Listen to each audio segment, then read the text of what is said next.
युद्ध के मैदान से आ रही इस वक्त की बड़ी खबर यह कि इजरायली सेना के काफिले पर हमास का अटैक, लॉन्चर के जरिए आईडीएफ का आर्मर्ड व्हीकल तबाह। हमास ने आईडीएफ पर हमले का वीडियो भी जारी किया।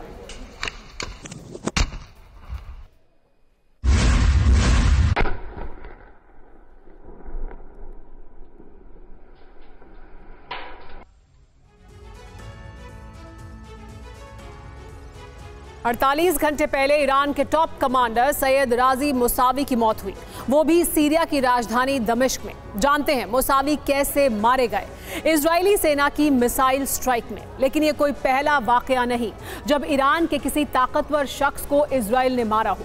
इससे पहले भी नेतन्याहू की ब्रिगेड कई खूनी वारदात को अंजाम दे चुकी है, चाहे वो शख्स ईरान से बाहर हो या फिर ईरान में हो।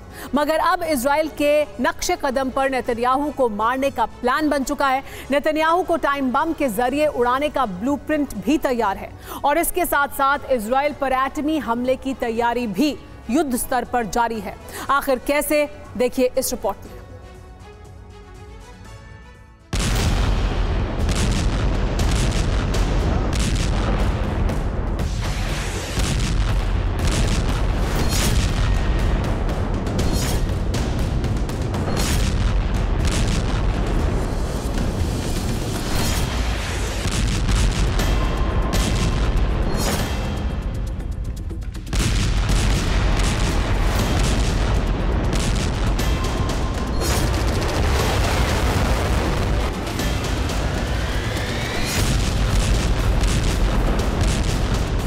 तीन साल, 3 टारगेट, 3 देश और 3 खूनी वारदात,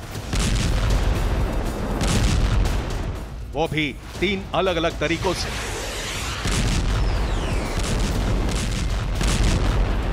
दुश्मन कितना भी ताकतवर हो, चाहे जितने महफूज ठिकानों में छिपा हो, मगर उससे इंतकाम लेना, उससे मौत के घाट उतारना, यही इजरायल की ताकत है।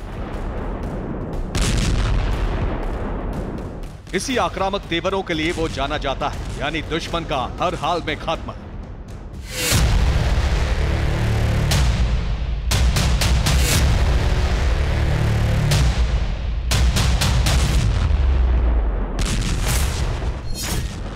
गाजा जंग के बीच ईरान और इजरायल के बीच तनाव पूरे चरम पर है। किसी भी वक्त दोनों मुल्कों में आर पार की जंग छिड़ सकती है।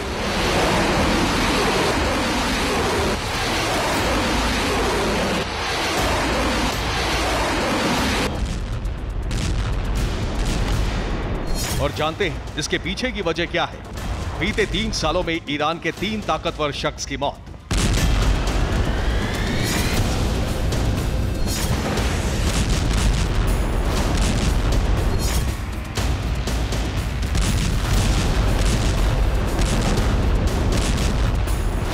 जिसके पीछे इजरायल का हाथ होने का दावा किया जा रहा है।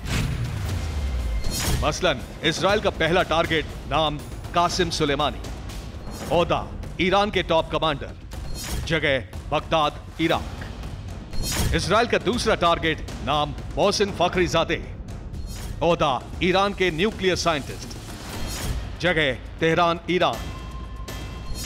इजरायल का तीसरा टारगेट नाम सैयद राजी मुसावी, ओहदा IRGC में ब्रिगेडियर जनरल, जगह दमिश्क, सीरिया।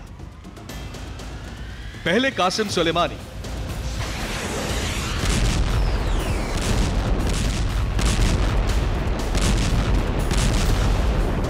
फिर मोहसिन फखरीजादे,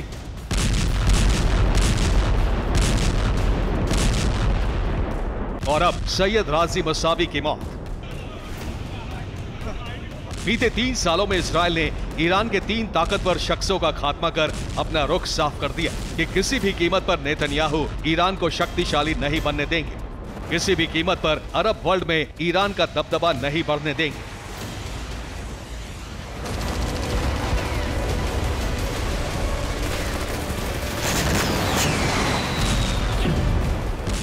लेकिन अब सुलेमानी, फखरीजादे और मुसावी तीनों की मौत का बदला लेने के लिए ईरान खुल्लम खुल्ला ऐलान कर चुका है।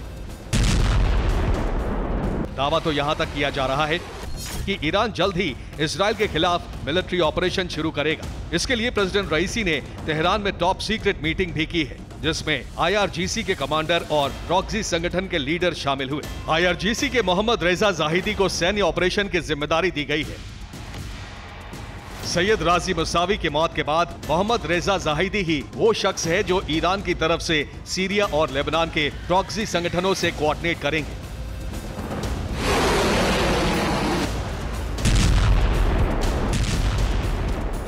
जाहिदी ही ईरान के हथियारों की सप्लाई का जिम्मा उठाएंगे और मोहम्मद रेजा जाहिदी ही वो शख्स होंगे जो इजराइल पर चौतरफा प्रहार की रणनीति बनाएंगे और उसे अंजाम देंगे।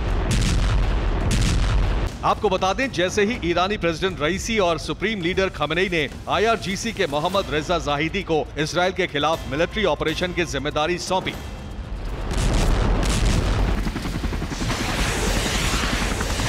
उसके चंद घंटों बाद ही IRGC की तरफ से एक वीडियो जारी किया गया जिसमें ईरान के प्रतिशोध का ब्लूप्रिंट था।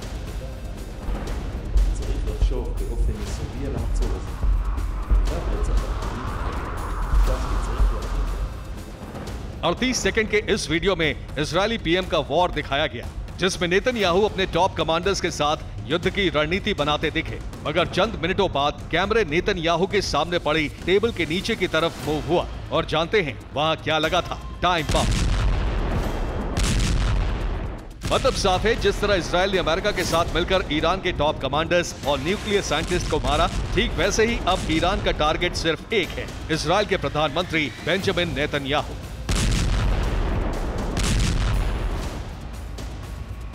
यानी अब नेतन्याहू को मारकर ही ईरान सुलेमानी, मोहसिन फखरीजादे और मुसावी की मौत का बदला लेगा। और ये दावा किया जा रहा है कि इब्राहिम रईसी और आयतुल्लाह खमेनी ने मोहम्मद रेजा जाहिदी को फ्री हैंड दे दिया है। जहां एक तरफ ईरान ने नेतन्याहू का डेथ वारंट जारी कर दिया है, तो वहीं इंटरनेशनल एजेंसी IAEA ने दावा किया है कि ईरान का न्यूक्लियर प्रोग्राम 3 गुना तेजी से बढ़ रहा है। जल्दी ईरान के जखीरे में एटम बमों की भारी खेप होगी। ईरान कभी भी एटमी वॉरहेड का इस्तेमाल कर सकता है। यकीन मानिए, अगर ईरान अपने मकसद में कामयाब हुआ, अगर उसने न्यूक्लियर बम तैयार कर लिया, तो मुमकिन है ईरान का पहला टारगेट इजराइल हो सकता है, या फिर इजराइल का सबसे बड़ा मददगार सुपर पावर अमेरिका। मतलब ये कि गाजा जंग की चिंगारी किसी भी वक्त अरब वर्ल्ड को परमाणु युद्ध में झोंक सकती है।